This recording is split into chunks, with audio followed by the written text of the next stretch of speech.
Assalamualaikum warahmatullahi wabarakatuh.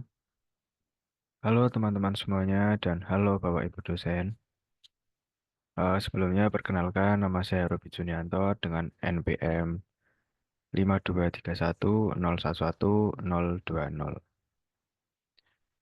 Pada video kali ini saya akan menjelaskan hasil alat yang saya buat dan teman-teman saya yang berada di tempat magang atau kuliah di luar kampus, yaitu di PT Petani Milenial Sleman.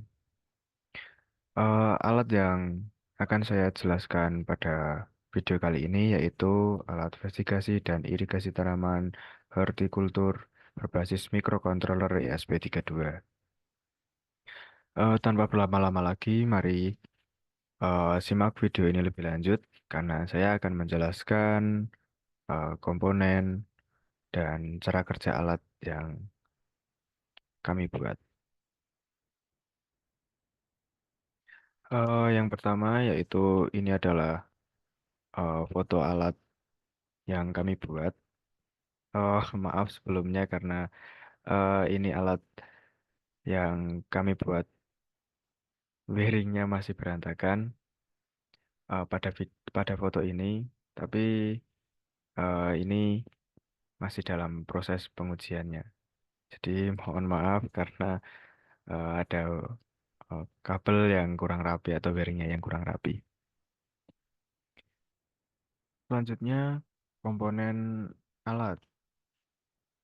Pada alat ini atau pada proyek ini, alat yang digunakan yang pertama ada microcontroller ESP32 sebagai otak atau pengendali dari semua sistem ini. Yang kedua ada sensor DHT22 yang berfungsi untuk mengetahui atau sensor digunakan untuk mengetahui kelembapan udara sekitar karena alat ini kami pasang pada greenhouse yang ada di PT Petani Milenial. Yang ketiga ada sensor soil moisture. Sensor ini digunakan untuk mengetahui tingkat kelembapan tanah. Oh ya, maaf sebelumnya sensor JT-nya adalah ini. Ya, lanjut lagi. Yang keempat ada sensor pH tanah. Sensor ini digunakan untuk mengetahui tingkat keasaman tanah. Jadi alat atau sensor ini akan mendeteksi tingkat keasaman tanah yang dikirim ke microcontroller, lalu nanti akan ditampilkan ke serial monitor, yaitu serial monitornya menggunakan aplikasi yang kami buat. Yang kelima ada modul relay 8 channel. Nah, ini adalah modul relaynya. Modul ini digunakan, oh ya, sebelumnya modul relay itu fungsinya kayak saklar ya, yang digunakan untuk mengaktifkan pompa, terus mengaktifkan valve. Valve itu nanti akan saya jelaskan. Ya, pada relay ini mengaktifkan pompa, mengaktifkan valve sebagai saklar, aki sebagai saklar PLN. Selanjutnya, yang keenam ada solenoid water valve, dua brush valve yang menggunakan arus DC atau listrik DC. Nah, valve sendiri ini ini sebagai keran nanti difungsikan untuk buka tutup katup pada penyiraman. Selanjutnya ada pompa air, kami menggunakan pompa air Sanyo. Ini fungsinya untuk eh, menyambungkan atau nanti cairan akan disalurkan lewat pipa ke tanaman. Selanjutnya kami menggunakan aki 12 volt. Lalu ada pipa paralon sebagai penghubung cairan ke tanaman. Yang terakhir ada sprinkle. Sprinkle ini eh, selain paralon, sprinkle juga berperan penting pada proyek kali ini karena gunanya sprinkle itu untuk menyebarkan cairan, entah itu air, pupuk cair, dan insektisida cair. Karena menggunakan sprinkle ini, perataan cairan dapat merata dengan baik dan tersebar ke semua tanaman. Lalu selanjutnya ada komponen software. Komponen yang digunakan pada proyek kali ini ada yang pertama Arduino IDE sebagai untuk menulis program atau upload program yang nanti akan digunakan. Program ini tentunya kami memprogram untuk microcontrollernya ya melalui Arduino IDE. Yang kedua ada VS Code. VS Code ini digunakan untuk membuat aplikasi. Nah, ini adalah tampilan aplikasi yang dibuat. Yang pertama ada monitoring sensor, ada sensor kelembapan tanah, yang saya sebutkan tadi, ada pH tanah, dan suhu udara. Lalu ada ini untuk mengetahui tanggal tanaman atau untuk mengetahui umur tanaman yang ditanam. Pada fitur ini, jadi saat kita menanam tanaman, kami atau alat ini akan memprogramnya, yaitu input tanggal pas tanam. Jadi dapat mengetahui umur tanamannya udah berapa hari. Lalu ada sumber daya. Tentunya sumber daya yang digunakan ada listrik rumah atau listrik PLN dan panel surya. Karena jika listrik PLN padam, kita ada cadangan listrik atau cadangan suplai energi, suplai daya dengan menggunakan panel surya yang terhubung langsung ke aki sebagai sumber daya. Lalu metode pengoperasian ada manual. Manual nanti kita mengaktifkan secara manual melalui aplikasi dan ada otomatis. Jadi untuk otomatisnya kita dapat mengeset waktu. Nah, di sini. Jadi otomatisasinya kayak penjadwalan. Nah, penjadwalan itu otomatisasinya. Untuk menunya ada pompa. Nah, pompa ini akan include ke semua valve yang ada di sini kecuali keran penjernihan. Nah, ini dapat diatur manual atau otomatis secara dijadwalkan. Lalu selanjutnya ada cara kerja. Cara kerja pertama, sensor membaca kondisi tanaman. Yang pertama ada kelembapan tanah, pH tanah, dan suhu udara sekitar.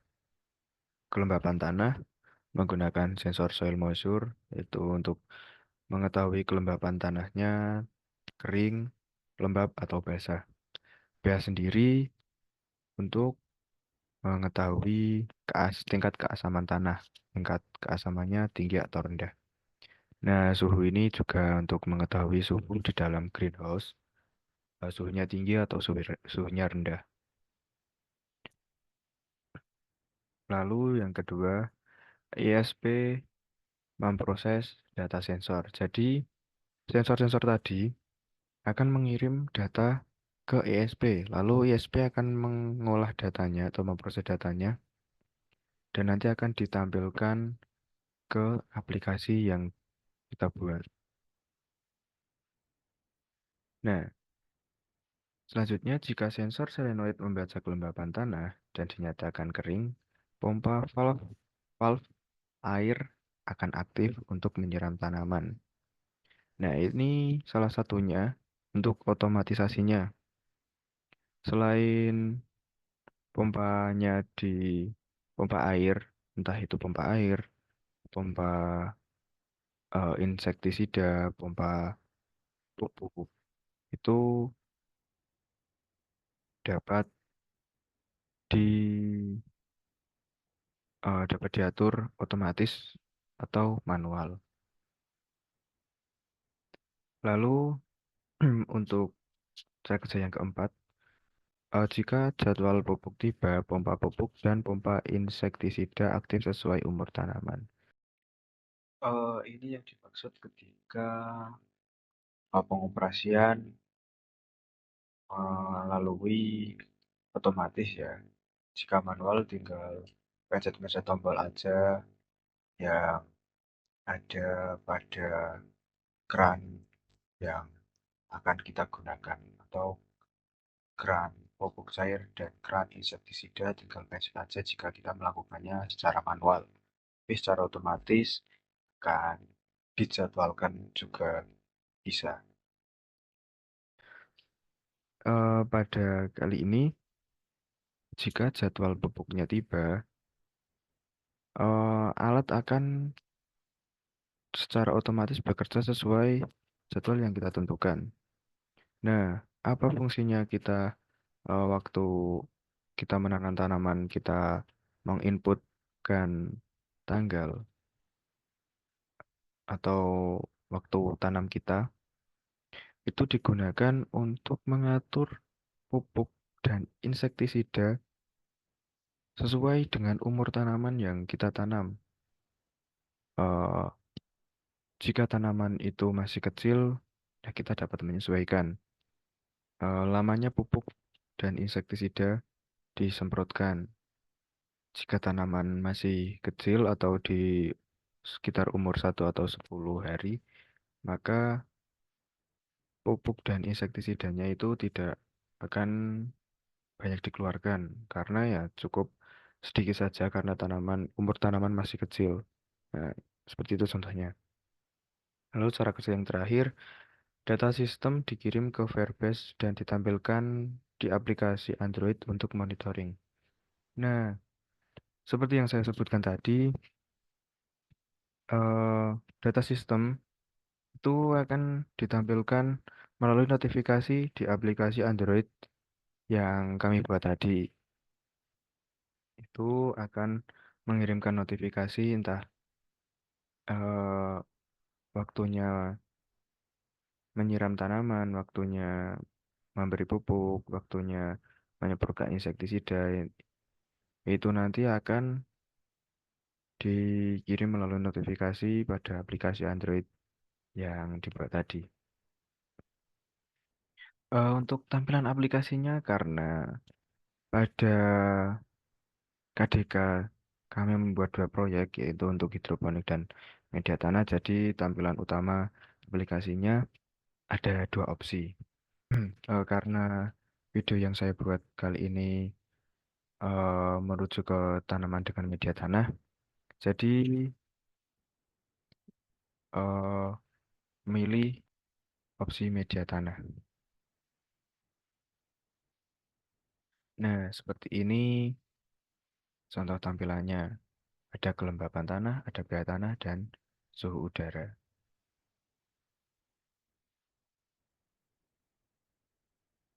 Maaf, ap- videonya agak sedikit blur. Mohon dimaklumi ya, teman-teman semua dan Bapak Ibu dosen. Ini tampilan yang sudah saya jelaskan tadi. Nah, ini adalah salah satu dokumentasi yang saya dokumentasikan di tempat KDK saya bersama teman-teman.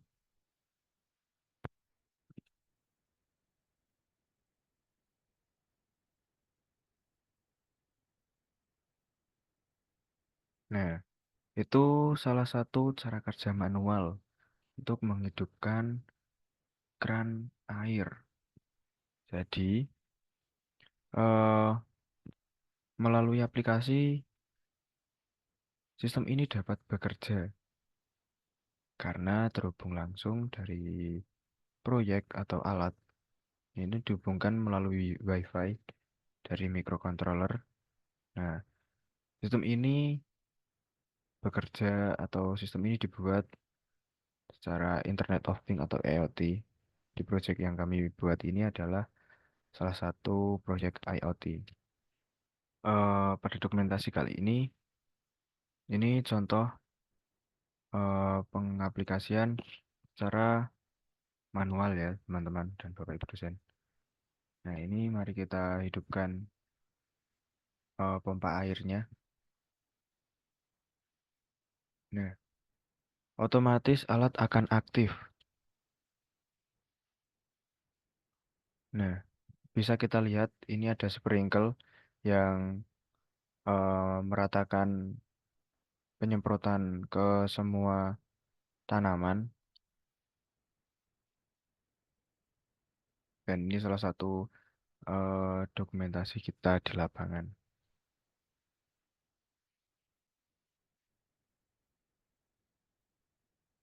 Dan ini ada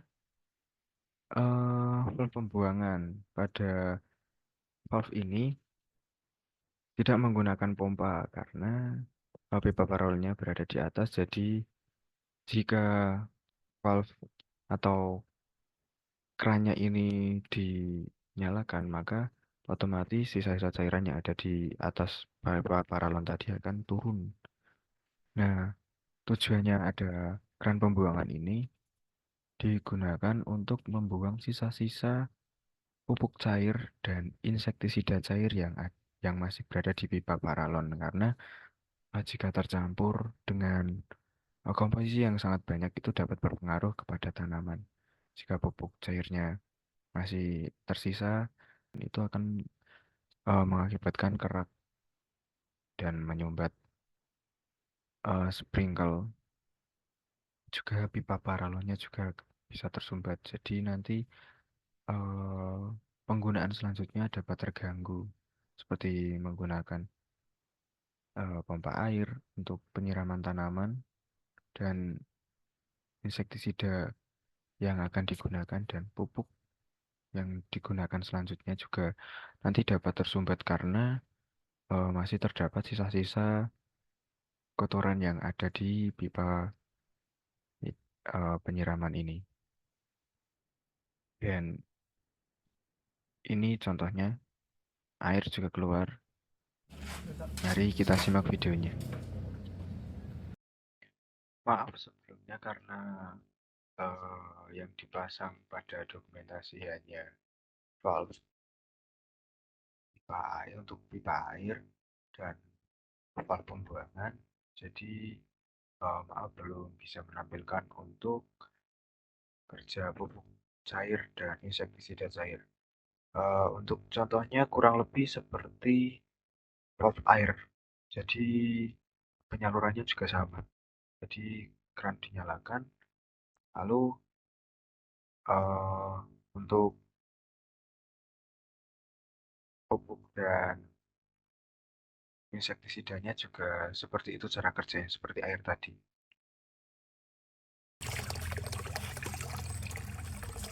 Ini dibuat untuk membersihkan bekas pupuk dan pestisida yang sudah disemprotkan. Untuk rangkaiannya seperti ini.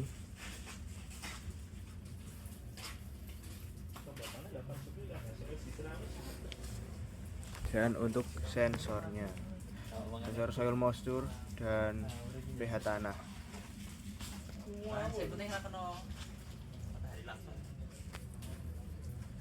Aki sebagai supplier microcontroller.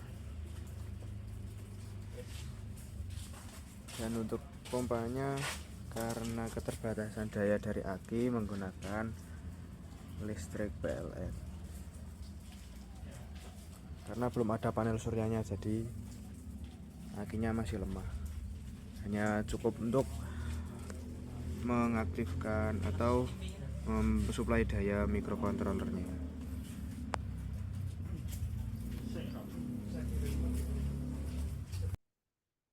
Jadi itu tadi penjelasan tentang proyek yang kami buat di PT Petani Milenial pada saat magang atau KDK, kuliah di luar kampus. Sekian video penjelasan yang saya buat. Terima kasih yang sudah menonton. Saya ucapkan terima kasih sekali lagi buat teman-teman semua dan Bapak Ibu dosen yang telah menyimak video dari awal hingga akhir tanpa menyikipnya. Banyak penjelasan yang kurang jelas atau kata-kata yang kurang. Saya mohon maaf yang sebesar-besarnya. Terima kasih semuanya. Wassalamualaikum warahmatullahi wabarakatuh.